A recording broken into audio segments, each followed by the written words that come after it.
ورسوله النبي الكريم الأمين.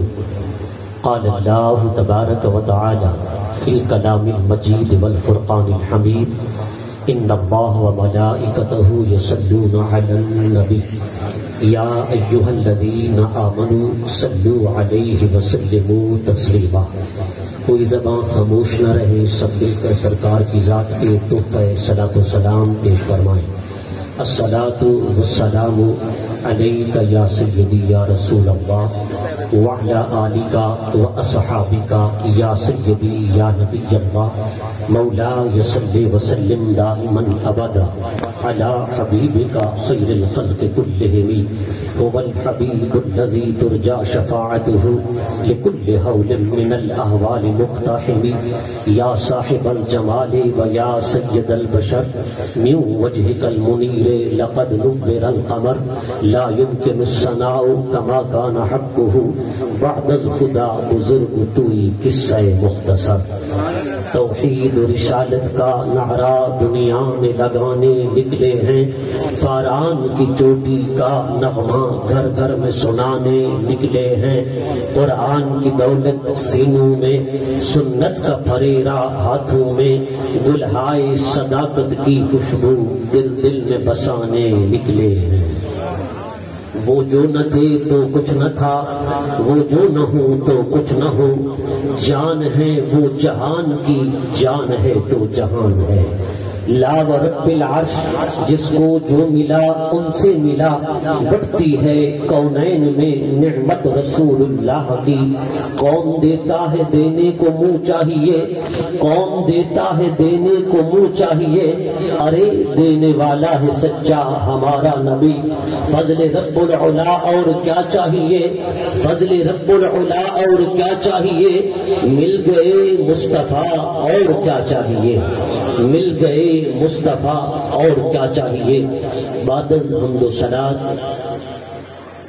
استاذ القرہ فخر القرہ قاری غلام شبیر اویسی صاحب دام ظلہ، بانی محفل، میزبان محفل، صدر محفل جناب محترم عزت مآب فقیر بخش سیدی صاحب، آپ کے رفقا، آپ کے متعلقین منسلکین، اللہ رب العزت تمام شرکائے محفل کو اور رفقائے محفل کو اس بابرکت محفل پاک کے فیوز و برکات نصیب فرمائے.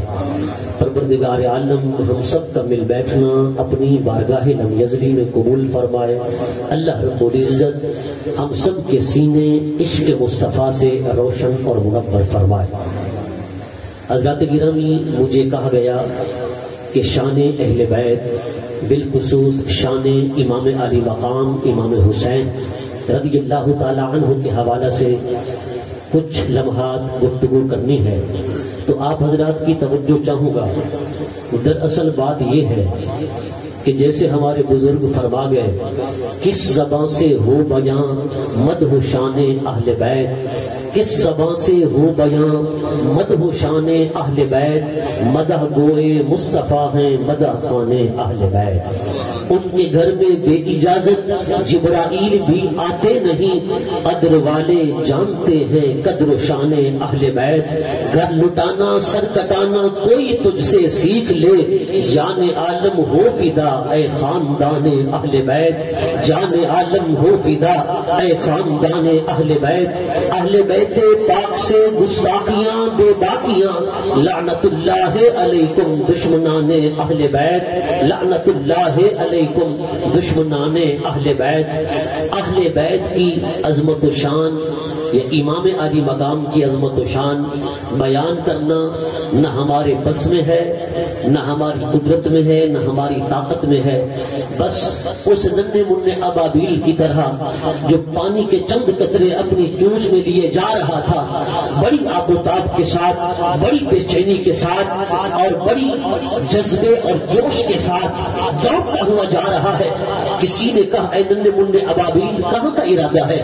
اس نے کہا تمہیں نہیں پتا کہ چیخ نمرود جل رہا ہے، حضرت خلیل اللہ کو اس میں نمرود ڈالنا چاہتا ہے، میں یہ پانی کے قطرے لے کر جا رہا ہوں تاکہ اس چکھا کو بجھا سکوں۔ سوال کرنے والے نے کہا اے ننھے منھے ابابیل، یہ تیرے پانی کے چند قطرے کیا کریں گے؟ وہ تو اتنا بڑا آلاؤ ہے، اتنا بڑا چکھا ہے، آسمان سے باتیں کر رہا ہے، اگر اس کی فضا سے بھی کوئی پرندہ گزرے جل کر اس میں آ گرتا ہے، تیرے یہ پانی کے چند قطرے کیسے بجھا سکیں گے؟ یہ کیا کریں گے؟ اس نے کہا پتہ مجھے بھی ہے، میرے یہ پانی کے چند قطرے کچھ نہیں کر سکتے، اس چکھے کو بجھا نہیں سکتے، مگر میرے جذبہ کو سلام کرو، میرے ولولہ کو خراج عقیدت پیش کرو، اس لیے کہ میں جس جذبے کے ساتھ جا رہا ہوں، جس ولولے کے ساتھ جا رہا ہوں، جو میرا جوش ہے، ولولہ ہے، عقیدت ہے، جذبہ ہے، اسے سلام کرو کہ جس دن عاشقان خلیل کی فہرست بنے گی، جہاں بڑے بڑے عاشقوں کا نام آئے گا، وہاں مجھ جیسے ننھے منھے ابابیل کا نام بھی آ جائے گا۔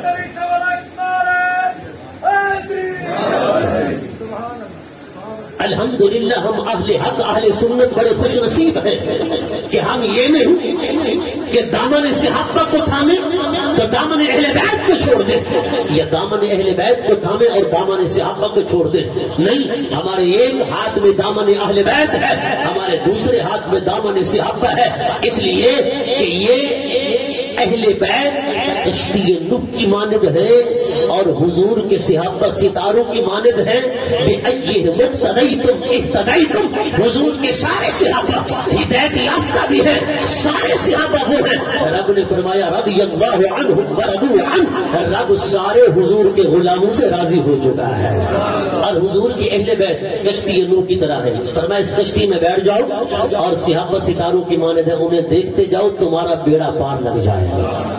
جو چاہتا ہے کہ میری کشتی میرا بیڑا کنارے لگ جائے، کسی ایک کا نہیں، اہل بیت کا دامن بھی تھامے اور اسی طرح صحابہ کا دامن بھی تھامے، انشاءاللہ تعالی دنیا میں بھی اس کا بیڑا پار ہے، آخرت میں بھی اس کا بیڑا پار ہے، اور یہ صرف اہل سنت کو نصیب ہے۔ الحمدللہ ہم خوش نصیب ہیں، اور اہل بیت کا ہم ذکر کرتے ہیں تو بڑی عقیدت سے، صحابہ کا ذکر کرتے ہیں تو بڑی عقیدت سے، بلکہ صحابہ کا ذکر ہو یا اہل بیت کا ذکر ہو، ہمارا تو یہ ایمان ہے کما حق ہوں، نہ ہم ان کی شان بیان کر سکتے ہیں نہ ہم ان کی شان بیان کر سکتے ہیں، بس ان کے مدح خانوں میں صرف اپنا نام لکھوا دیتے ہیں۔ کیا خیال ہے؟ ہمارا یہ عقیدہ ہے نا، جو اسی عقیدت سے بیٹھا ذرا اونچا بولے محبت کے ساتھ، مٹ گئے مٹتے ہیں مٹ جائیں گے اعداء تیرے، یا رسول اللہ نہ مٹا ہے نہ مٹے گا کبھی چرچا تیرا، اہل بیت کا ذکر ذکر مصطفیٰ ہے، صحابہ کا ذکر ذکر مصطفیٰ ہے، اور ذکر مصطفیٰ ذکر خدا ہے۔ ارے یہ ذکر نہ مٹا ہے نہ مٹے گا، نہ کوئی مٹا سکتا ہے، نہ کسی کی جرأت ہے، نہ کوئی پیدا ہوا ہے۔ آپ دیکھیے نا حضرت خلیل اللہ علیہ السلام، حضرت ابراہیم، واتخذ اللہ ابراہیم خلیلا، اللہ رب العزت نے فرمایا میں نے ابراہیم کو اپنا گہرا دوست بنا لیا، خلیل کو اپنا، حضرت ابراہیم کو اپنا خلیل بنا لیا، خلیل کہتے گہرے دوست کو، حضرت ابراہیم وہ خانہ کعبہ کی تعمیر ہو گئی نا، تعمیر کعبہ کرنے کے بعد حضرت ابراہیم اس پتھر پر کھڑے ہوئے جسے مقام ابراہیم کہا جاتا ہے، آپ نے دعا کے ہاتھ اٹھائے، ربنا وابعث فیہم رسولا، اے اللہ، اے میرے پروردگار میری ذریت میں سے ایک رسول مبعوث فرما، کیا ایک رسول مبعوث فرما، وہ رسول کیا کرے؟ وہ رسول آئے جو اس خانہ کعبہ کو آباد کرے، جو تیری آیات تلاوت کرے اور ان کے نفوس کا تزکیہ کرے، ان کے جسموں کو پاک کرے، انہیں صاف اور ستھرا کرے، اور وہ میری اولاد میں سے ہو۔ یہ کس رسول کو مانگ رہے تھے؟ حضرت ابراہیم، تفاصیل اٹھائیں، یہ بڑے قرائن و دلائل سے ثابت ہے کہ حضرت ابراہیم نے جس رسول کے لیے دعا مانگی تھی وہ کوئی اور نہیں تھے، وہ حسنین کے نانا تھے، زہرا کے بابا تھے۔ حضرت ابراہیم نے دعا مانگی، اور ربنا وابعث فیہم رسولا، اس لمحے آپ کے جو قدم پتھر کے اندر لگ رہے تھے نا حضرت ابراہیم کے، اور وہ نشانات پڑے، رب نے وہ نشان مٹنے نہیں دیے، رب نے ان نشانات کو باقی رکھا، وہ آج بھی موجود ہیں۔ علماء فرماتے ہیں حضرت ابراہیم نے مصطفیٰ کو مانگا تھا، مصطفیٰ کو چاہا تھا، مصطفیٰ کو رب سے طلب کیا تھا، اس لمحے جو آپ کے قدموں کے نشان پتھر میں پڑے تھے رب نے مٹنے نہیں دیے. کیوں؟ یہ اس وقت پڑے تھے جس وقت مصطفیٰ کو مانگا جا رہا تھا، جس وقت حضور کو چاہا جا رہا تھا، اس وقت یہ نشان پڑے تھے. رب نے مٹنے نہیں دیا، رب نے انہیں ختم نہیں ہونے دیا، تاکہ مصطفیٰ کو مانگتے وقت جو نشان پڑے ہیں وہ قیامت تک باقی رہے، قیامت تک قائم رہے، قیامت تک زندہ رہے، تاکہ یاد ابراہیم بھی قائم رہے، یاد مصطفیٰ بھی قائم رہے. اس میں ایک حکمت تو یہ تھی رب یاد کو زندہ رکھنا چاہتا تھا. دوسری حکمت علماء نے لکھا، میں نے کہا پڑھ عاشقان رسول کو، بڑے بڑے بڑے بزرگوں کو، انہوں نے فرمایا دوسری وجہ یہ تھی کہ حضرت ابراہیم کے قدموں کے جو نشان تھے نا، حضور کے قدموں کے نشان بعینہ ہی حضرت ابراہیم کے قدموں کے نشانات سے ملتے جلتے تھے. گویا قدمین مصطفیٰ شبیہ قدمین ابراہیم تھے. یہ شبیہ تھی، مشابہت تھی. وہ کہتے ہیں نا الولد سر لابی ہے توجہ اب الولد سر لابی ہے کہ اولاد میں باپ دادا کے جو اوصاف ہوتے ہیں وہ منتقل ہوتے رہتے ہیں، جسمانی اعتبار سے بھی روحانی اعتبار سے بھی. حضرت ابراہیم کے قدموں کے نشان حضور کے قدموں کے نشانات کی طرح تھے. حضور کے قدموں کے نشان حضرت ابراہیم کے قدموں کے نشانات سے ملتے جلتے تھے. رب نے فرمایا یہ صرف نشانات ملتے ہیں، میں انہیں مٹاؤں کیوں؟ نہیں سمجھے بات آپ، ذرا بولے محبت کے ساتھ. یہ قدموں کے نشانات میں مٹاؤں کیوں؟ رب نے انہیں مٹانا گوارا ہی نہ کیا. میں نے کہا ارے نادان، جب مصطفیٰ پیدا ہوئے تو انہیں بلڈوزر چلائے. جس مصطفیٰ جس درخت کے نیچے بیٹھے تو انہیں بلڈوزر چلائے. جب مصطفیٰ کے ساتھ تعلق رکھنے والی کوئی مقدس جگہ تھی تو انہیں اسے مٹانے کی کوشش کی. تو نے ہر طرح کے نشانات کو مٹایا، تبرکات کو مٹایا، مقامات مقدسہ کو مٹایا. تو نے حضور سے تعلق رکھنے والی یادوں کو ختم کیا. اور رب کا قرآن گواہ ہے اور مقام پر پڑھ ان الصفا والمروہ من شعائر اللہ. میں نے کہا اللہ کی ولیہ کے قدم لگے، رب تو اسے بھی مٹانا گوارا نہیں کرتا، تو حضور کے نشان مٹا رہا ہے، تو حضور کی یادوں کو مٹا رہا ہے. اگر یادوں کو ختم کرنا یہ قرآن کا فلسفہ ہوتا تو میں نے کہا حج کبھی کا ختم ہو گیا ہوتا، حج باقی نہ رہتا. کیونکہ حج کے اندر جتنے بھی وہ عبادات ہیں، مناسک ہیں، آپ دیکھیں وہ کیا ہے، وہ نبیوں کی یادگاریں ہیں. صفا مروا کے درمیان دوڑ لگانے کو دیکھو، یہ حضرت حاجرہ کی یادگار ہے. آپ بھی زمزم یہ بھی یادگار ہے، مطاف یہ بھی یادگار ہے، احرام کی چادریں یہ بھی یادگار ہے، مینا جانا یہ بھی یادگار ہے، عرفات میں آنا یہ بھی یادگار ہے، مزدلفہ جانا یہ بھی یادگار ہے. ارے تمام کا تمام حج عمرہ یہ نبیوں کی ولیوں کی یادگاریں ہیں. اگر یادگاروں کو زندہ رکھنا اور منانا شرک ہوتا یا بدعت ہوتا تو رب انہیں مٹا دیتا، لیکن رب نے انہیں زندہ رکھ کے بتا دیا ارے نادان، اللہ کے پیاروں کی یادیں مٹائی نہیں جاتی بلکہ منائی جاتی ہیں. اللہ کے پیاروں کی یادگاریں کیا کی جاتی ہیں؟ منائی جاتی ہے. توجہ آپ کی بولے ذرا محبت کے ساتھ، مٹائی نہیں جاتی. اگر رب انہیں بدعت یا شرک رب سمجھتا تو رب قرآن میں کبھی نہ ذکر کرتا، ان یادوں کو قائم رکھنے کا حکم نہ دیتا. مقام ابراہیم میں پتھر کے اندر جو نشان پڑے تھے نا وہ زندہ ہے. حالانکہ حضرت ابراہیم علیہ السلام شام سے مکہ آتے، مکہ سے شام جاتے، کئی نشانات پڑے تھے، وہ وقت کے تقاضے سے مٹتے چلے گئے، لیکن یہ نہیں مٹے. کیوں؟ اس وقت حضرت ابراہیم حضور کو مانگ رہے تھے. رب نے گوارا ہی نہیں کیا کہ مصطفیٰ کو مانگتے وقت جو نشانات پڑے ہیں وہ مٹ جائیں، وہ ختم ہو جائیں، تاکہ یاد مصطفیٰ مٹ جائے، تاکہ ذکر مصطفیٰ مٹ جائے. رب نے یہ گوارا ہی نہیں کیا. میں نے کہا وہ تھی چاہت ابراہیم، رب نے مٹانا گوارا ہی نہیں کیا. ارے ادھر مصطفیٰ نے حسین کو مانگا ہے، پر کیسے مانگا ہے ذرا توجہ کر، کیسے چاہا، کیسے مانگا، کیسے طلب کیا. کبھی حسین کی پیشانی کو چوم کر، کبھی حسین کے رخساروں کو چوم کر، کبھی حسین کے ہونٹوں کو چوم کر، کبھی حسین کو گود میں بٹھا کر، کبھی حسین کو کندھوں پہ سوار کر کے، کبھی حسین کو پشت پہ بٹھا کے، کبھی نماز کی حالت میں، سجدے کی حالت میں پشت پہ سوار کر کے، تسبیح کو لمبا کر کے، کبھی تشہد کی حالت میں گود میں بٹھا کر جگر، اگر ابراہیم ایک طرف ہے حضور کے لخت جگر، حضرت حسین دوسری طرف ہے، جبرائیل آتے ہیں، یا رسول اللہ رب فرماتا ہے ایک شہزادہ مجھے عطا فرما دو، حضور کہتے ہیں اے جبرائیل ابراہیم تو دے سکتا ہوں لیکن حسین نہیں دے سکتا، اگر ابراہیم کو دے دوں تو صرف میں رہوں گا، اگر حسین کو دوں تو میری بیٹی فاطمہ الزہرا روئے گی، اے جبرائیل مجھے اپنی تکلیف تو برداشت ہے پر مجھے اپنی بیٹی لخت جگر نور نظر شہزادی کونین خاتون جنت سیدہ فاطمہ الزہرا کا رونا مجھ مصطفیٰ کو برداشت نہیں ہے۔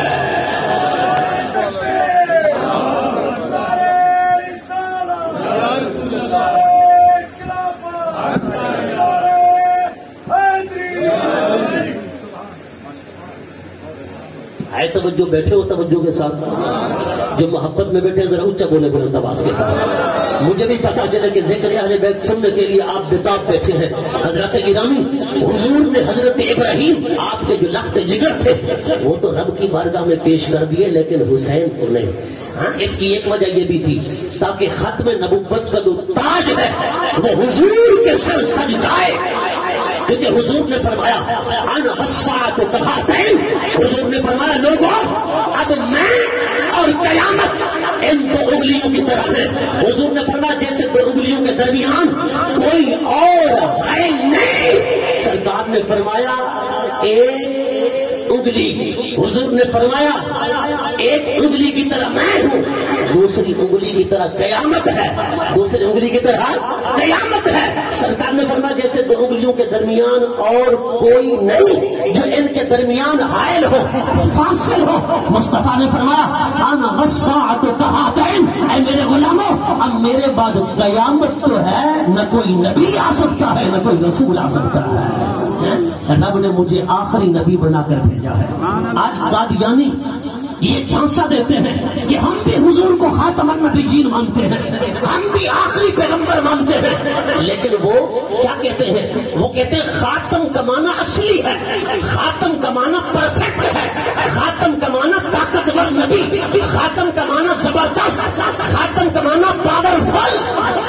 توجہ ہے آپ کی؟ ذرا سمجھیے، میرے بولے والے سیدھے سادے سنی بھائی جو ہے نا، جب انہیں کوئی ایسا آ جاتا ہے نا تو وہ سمجھانے کی شروع ہو جاتا ہے، کہتا ہے دیکھو جی خاتم کا یہ مطلب ہے، خاتم کا یہ مطلب ہے، تو یہ بھی بیچارے سمجھ جاتے ہیں۔ میں نے کہا نوجوانوں آج قادیانیوں کے بھیس میں سکول کے اندر کالجز کے اندر آج وہ ٹیچر کی صورت میں وہ بھیڑیے داخل ہو چکے ہیں اور ہماری نو نسل کو بگاڑ رہے ہیں۔ میں نے کہا ذرا توجہ کر، خاتم کا معنی پرفیکٹ، خاتم کا معنی اصلی، خاتم کا معنی طاقتور، خاتم کا معنی پاورفل، یہ معانی بھی اپنی جگہ درست ہے، میرے نبی پر سچے آتے ہیں، لیکن خاتم کا معنی میں کسی ڈکشنری کو دیکھ کر یا کسی لغت کی کتاب کو دیکھ کر یا کسی مفسر محدث کی بات سن کر کیوں بیان کروں جب حضور نے خود بیان فرما دیا۔ اٹھا جامع ترمذی، یہ وہ کتاب ہے جب امام ابو عیسیٰ ترمذی نے یہ حدیث کی کتاب لکھ ڈالی، حضرت امام ابو عیسیٰ ترمذی امام بخاری کے شاگرد ہیں، مولوی انور شاہ کشمیری فیض الباری شرح بخاری، اٹھا عربی کے اندر یہ بخاری کی شرح ہے، دارالعلوم کا شیخ الحدیث رہ چکا ہے، وہ لکھتا ہے امام ترمذی نے یہ کتاب یمن بھیجی، عراق بھیجی، شام بھیجی، مصر بھیجی، بڑے بڑے علماء کے پاس کہا فیصلہ کرو میری یہ کتاب کیسی ہے جس میں فرامین رسول ہے، جس میں حدیث مبارکہ ہے، بتاؤ اس کتاب کا مرتبہ کیا ہونا چاہیے۔ سب نے یک زبان لکھا اور لکھ کر امام ترمذی کو بھیجا، کہا امام ترمذی جیسے گھر کے اندر جامع ترمذی ہو، ہمارا فیصلہ یہ ہے کہ کتاب ہی نہیں اللہ کا رسول بیٹھا کلام فرما رہا ہے۔ تمہاری چپ تو صدقے بنا بولو ذرا محبت نال، جامع ترمذی دنیا اہل سنت کی حدیث کی کتاب تیسرے نمبر پر امام ابو عیسیٰ ترمذی فرماتے جس گھر میں یہ کتاب ہو سمجھو اللہ کا رسول بیٹھا کلام کر رہا ہے. آپ کی سبحان اللہ اس لیے ڈھیلی تھی. جو بات میں سمجھا ہوں کہ ہماری قوم جو ہے نا وہ اپنے گھر میں احادیث یا قرآن رکھنے کی عادی نہیں ہے. بڑی معذرت کے ساتھ نہ ہمارے گھر میں ترجمے والا قرآن ہوگا، نہ ہمارے گھر میں حدیث کی کتاب ہوگی، نہ ہمارے گھر کے اندر کوئی بزرگوں کی کتاب ہوگی. جبکہ احادیث کی کتب بڑی برکت رکھتی ہے. امام بخاری کی صحیح بخاری شریف اگر کوئی اول تا آخر پڑھ لے اس کے بعد جو دعا مانگے رب رد نہیں فرماتا، رب قبول فرماتا ہے. یہ حدیث کی کتاب کی برکت ہے. اور سنیو، قرآن سے پیار کرو، حدیث سے پیار کرو. بڑی معذرت کے ساتھ آج ہم خواجہ غلام فرید کا کلام ضرور پڑھتے ہیں، بابا بلے شاہ کا، عارف کھڑی کا، عبد اللطیف بھٹائی کا، سلطان العارفین حضرت سلطان باہو کا. میں نے کہا بے شک کلام پڑھو، بے شک دیوان پڑھو. یہ قرآن و سنت کی ترجمانی ہے، ہمارے اسلاف کا کلام، ہمارے بزرگوں کا کلام. ابھی حضرت قبلہ علامہ فیض عربی صاحب بیان فرما رہے تھے کہ ایک شاعر نے شعر پڑھا تو اس شعر میں وہ فرما رہے تھے کہ مجھے جو ہے شبہ ہے اور مجھے اعتراض ہے کہ اس نے اس طرح کے الفاظ کیوں بولے. اور باقی وہ صحیح فرما رہے تھے کہ آج شعر و شاعری کی جاتی ہے، لیکن شعر و شاعری کرنے کے بعد نہ کسی عالم کا سہارا لیا جاتا ہے، نہ کسی مفتی کا سہارا لیا جاتا ہے، نہ کسی صاحب علم کی خدمت میں بیٹھا جاتا ہے کہ اپنے اشعار کی تصحیح کروائے، درست بھی کروائے. ہم تو یہ سمجھتے ہیں نا کہ یہ ہماری بے عزتی ہوگی.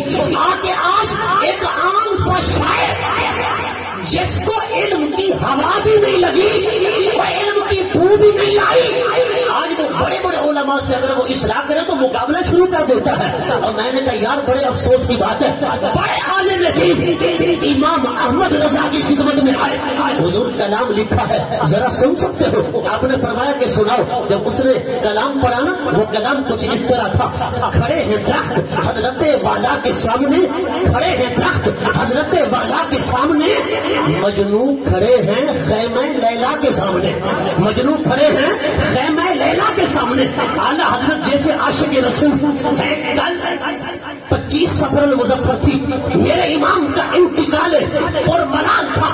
اعلیٰ حضرت عظیم البرکت کشتے عشق مصطفیٰ، خدا کی عزت کی قسم، جب مولوی اپنی درس گاہوں میں بیٹھ کر، اپنی مسجدوں میں بیٹھ کر اور لوگوں کو بتا رہے تھے نبی پاک کا ادب کرو، بڑے بھائی جتنا کرو، نبی پاک کی تعظیم کرو، گاؤں کے چودھری جتنا کرو، حضور کی شان بڑھا کر بیان نہ کرو، حضور کی عزت و عظمت کے ترانے زیادہ نہ گایا کرو، حضور کی عزت کے، حضور کی شان کے، حضور کی نماز کے اتنے زیادہ گیت نہ گایا کرو کہ خدا سے ملا دیا کرو. لیکن ہمارے بزرگوں نے تو فرمایا نا، میں نے کہا پڑھ امام عبد الوہاب الشعرانی قدس سرہ نورانی کو، جن کے متعلق مولوی انور شاہ کشمیری نے لکھا 8 ساتھیوں کے ساتھ نبی پاک کے گنبد خضرا پر بیٹھ کر صحیح بخاری کا سبق خود حضور سے پڑھا ہے.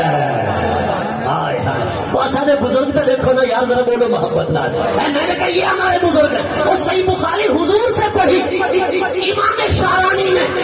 میں نے کہا کوئی حدیث پڑھتا ہے غزالی زمان راضی دورہ سے، کسی نے حدیث پڑھی محدث اعظم پاکستان سے، کسی نے حدیث پڑھی محدث کھچوچا سے، کسی نے حدیث پڑھی کس محدث سے، کسی نے کس محدث سے. میں نے کہا اس کی شان کے کیا کہنے، اور جس نے حضور سے ڈائریکٹ حدیث پڑھی ہے، مشافہ سرکار سے حدیث پڑھی ہے. امام شعرانی آپ کیا فرماتے ہیں، امام بوصیری آپ کیا فرماتے ہیں، مولانا عبد الرحمن جامی آپ کیا فرماتے ہیں، مولانا عارف رومی آپ کیا فرماتے ہیں، شیخ سعدی شیرازی آپ کیا فرماتے ہیں. میں نے کہا پڑھ آشقان رسول کو، پڑھ آشقان مصطفیٰ کو. وہ تو فرماتے ہیں شان مصطفیٰ میں، مدحت مصطفیٰ میں، عظمت مصطفیٰ میں، عزت مصطفیٰ میں فرمایا کہ حضور کی رفعت، حضور کے ذکر، حضور کی عظمت، حضور کی شان، حضور کے مقام، حضور کی بلندی مرتبہ میں جو مرضی آئے کہتا جا، جو مرضی آئے کہتا جا، جو مرضی آئے لکھتا جا. صرف خدا نہ کہے، خدا کا بیٹا نہ کہے، باقی جو مرضی آئے لکھ دے، پڑھ دے، بیان کر دے. شان مصطفیٰ میں نہ بدعت ہے نہ شرک ہے. بولو ذرا اونچی آواز نال. یہ اہل سنت کا عقیدہ ہے، یہ ہمارے بزرگوں کا عقیدہ ہے، یہ اہل سنت کا مسلک ہے. حضور کو خدا نہ کہو، خدا کا بیٹا نہ کہو، باقی جو مرضی ہے شان مصطفیٰ میں کہتا جا. نہ شرک ہے نہ بدعت ہے.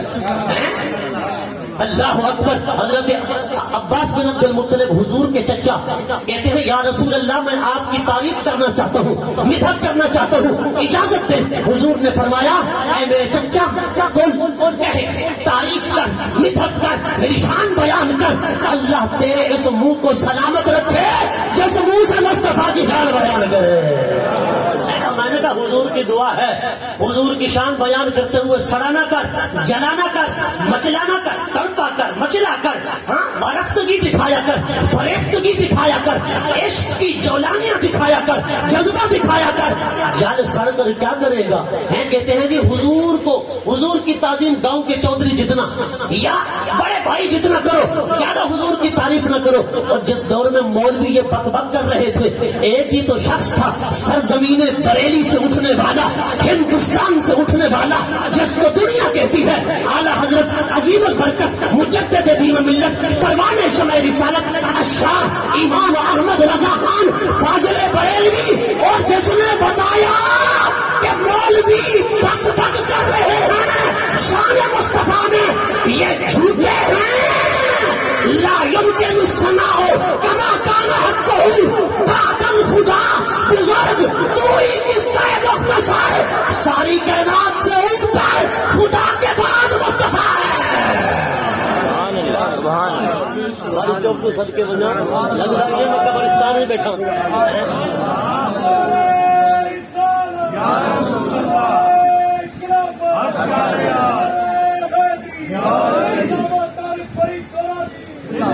اس کا مطلب میں یہی سمجھوں کہ ذوق و شوق سے جو بیان کرے نا آپ اسے سننا نہیں چاہتے. اگر سننا چاہتے ہوتے تو ہاتھ بھی کھڑے ہو جاتے, زبان سے سبحان اللہ کی صدائیں بھی نکلتی. مگر میں کیا سمجھوں کہ یہ عاشقان رسول کا مجمع شاید نہیں ہے. اور میں نے کہا یہ احمد رضا کا احسان مانو. خدا کی عزت کی قسم امام احمد رضا کا احسان ہے, ایسا احسان عظیم جس نے ہمیں بتایا. مولوی حضور کی عظمت و شان اتنا نہیں ہے, خدا کے بعد ساری کائنات سے پہلے مصطفیٰ کا مقام ہے, مصطفیٰ کی شان ہے, حضور کی عظمت ہے. اس لیے خدا کی قسم ابو الفضل جیسے, فیضی جیسے, جلال الدین اکبر کو بگاڑنے والے, جلال الدین اکبر کو دین الہی اور دستور اکبری کا سبق پڑھانے والے, حضور کے دین کی بغاوت سکھانے والے, یہ بدترین مولوی, یہ علماء سو, علماء حق نہیں تھے, یہ علماء سو تھے جنہوں نے اور ڈگر پہ چلا دیا جلال الدین اکبر کو. کلمہ بھی پڑھتا تھا, حضور کا امتی بھی تھا, لیکن باقی بنا دیا ہے دین یہودیت سے, دین عیسائیت سے, ہندو مت سے, سکھ مت سے, مسلمانوں سے تھوڑی تھوڑی چیزیں لے کر ایک کھچڑی بنائی, مرکب بنایا جس کا نام رکھا دستور اکبری. اور جلال الدین اکبر کو کہا تو مطلق العنان حکمران ہندوستان کا, ہندوستان کی دھرتی پر مصطفیٰ کے قانون کو, حضور کے دین کو منسوخ کر دے, ختم کر دے, اپنا دین نافذ کر دے. اس نے ایسا ہی کیا. مگر یہ بدترین مولوی تھے نا, ان کے مقابلے میں آنے والا ایک ہی شخص تھا. ارے دنیا جس کو جانتی ہے, جس کی رگ رگ کے اندر خون فاروقی جلوہ گر تھا, مجدد الف ثانی شیخ احمد سے ہندی فاروقی. آپ نے فرمایا او جلال الدین اکبر تو مجھے جھکانا چاہتا ہے, میں کبھی جھک نہیں سکتا. تو مجھے خرید کرنا چاہتا ہے, میں کبھی بک نہیں سکتا. کیوں؟ اس لیے کہ جس کی رگ رگ کے اندر خون فاروقی جلوہ گر ہو وہ نہ کبھی بک سکتا ہے, نہ کبھی جھک سکتا ہے.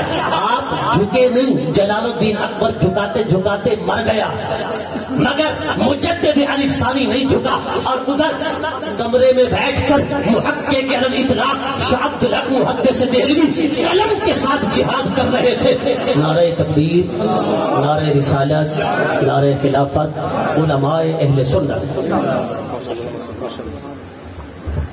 یہ دو بزرگ شخصیات اللہ حضرت تشریف لے آئے. انشاءاللہ آپ کا کتاب لاجواب ہوگا. بس چند ایک منٹ آپ کا میں مہمان ہوں, ذرا توجہ فرمائیے. حضرت مجدد الف ثانی نے باہر نکل کر جلال الدین اکبر کا مقابلہ کیا. حضرت محقق علی الاطلاق شاہ عبد الحق محدث دہلوی نے اندر بیٹھ کر قلم کے ساتھ جہاد کیا. جہاد باللسان ہو یا جہاد بالسیف ہو یا جہاد بالقلم ہو, جہاد جہاد ہی ہے. آج علماء جہاد بالقلم بھی کرتے ہیں, جہاد باللسان بھی کرتے ہیں. مجدد علی علیف ثانی جہاد باللسان کے پیکر تھے. حضرت محقق الاطلاق شاہ عبد الحق محدث دہلوی جہاد بالقلم کے پیکر تھے. انہوں نے فرمایا ہم جھکنے والے نہیں, بکنے والے نہیں. ابو الفضل اور فیضی کی طرح خدا کی قسم جب تاج امامت رکھنے کی باری آئی تو رب نے ابو الفضل کے سر پر نہیں رکھا, فیضی کے سر پر نہیں رکھا. تاج امامت رکھا تو مجدد علیف ثانی کے سر پر رکھا. تاج امامت رکھا تو محقق الاطلاق شاہ عبد الحق محدث دہلوی کے سر پر رکھا. تاج امامت سجانے کی باری آئی, رب نے تاج امامت رکھا تو مولانا فضل حق خیر آبادی کے سر پر رکھا. رب نے تاج امامت رکھا مفتی عنایت احمد کپوروی کے سر پر رکھا. رب نے تاج امامت رکھا مفتی صدر الدین اجنتا کے سر پر رکھا. رب نے تاج امامت رکھا مولانا رضا علی خان بریلوی کے سر پر رکھا. رب نے تاج امامت رکھا تو مولانا رضا علی بریلی کے پوتے اعلیٰ حضرت امام اہل سنت الشاہ امام احمد رضا خان بریلوی کے سر پر رکھا. ارے یہ وہ تھے جو نہ بکنے والے تھے, نہ جھکنے والے تھے, جو نبی کے سچے عاشق تھے, نبی کے سچے پروانے تھے, حضور کے سچے دیوانے تھے. نبی کے دین کے لیے, حضور کی عزت کے لیے, حضور کی نماز کے لیے میں مٹنے والے تھے. آیا بندہ کہتا ہے نان پارا کا جشن ہو رہا ہے, کوئی قصیدہ لکھ دو, چند اشعار لکھ دو. آپ نے فرمایا اچھا نان پارا کا جشن ہو رہا ہے, قصیدے لکھ دوں؟ بڑے بڑے شاعر لکھ رہے ہیں, میں بھی قصیدہ لکھ دوں؟ اعلیٰ حضرت نے فرمایا نہیں نہیں, کروں مدح اہل دوال رضا پڑے اس بلا میں میری بلا. کروں مدح اہل دوال رضا پڑے اس بلا میں میری بلا. میں گدا ہوں اپنے کریم کا, میرا دین پارا نہ نہیں. فرماؤ نادانو تم کیا سمجھتے ہو ہمارا دین روٹی کا ٹکڑا ہے جو بک جائے گا, چند ٹکڑوں پہ بک جائے گا؟ فرمایا بس ہم تو مصطفیٰ کی شان بیان کریں گے, یا اہل دوال خاندان مصطفیٰ کے گیت گائیں گے. ہم تو تعریف کریں گے علی کی, ہم تو تعریف کریں گے سیدہ فاطمہ کی, ہم تو تعریف کریں گے حسن کی, ہم تو تعریف کریں گے حسین کی. ہم تو غلامان مصطفیٰ بھی ہیں, غلامان اہل بیت بھی ہیں. جن عقیدہ ذرا اونچا بولے بلند آواز میں. ہمارے امام نے یہ ہمیں بتایا ہم غلامان مصطفیٰ بھی ہیں, غلامان اہل بیت بھی ہیں. اس لیے تو قلندر لاہوری نے کہا ارے یہ وہی تو شاہین ہے, نہیں تیرا نشیمن کسر سلطانی کے گنبد پر تو شاہی ہے. بسیرا کر پہاڑوں کی چٹانوں پر اور ہم شیر ہیں, اپنی مارتے ہیں, اپنی کھاتے ہیں, نہ بکتے ہیں نہ جھکتے ہیں. مولانا شاہ احمد نورانی تھے نا, اعلیٰ حضرت کے خلیفہ علامہ غلام جیلانی میرٹھی کے شاگرد, سفیر اسلام کے لخت جگر.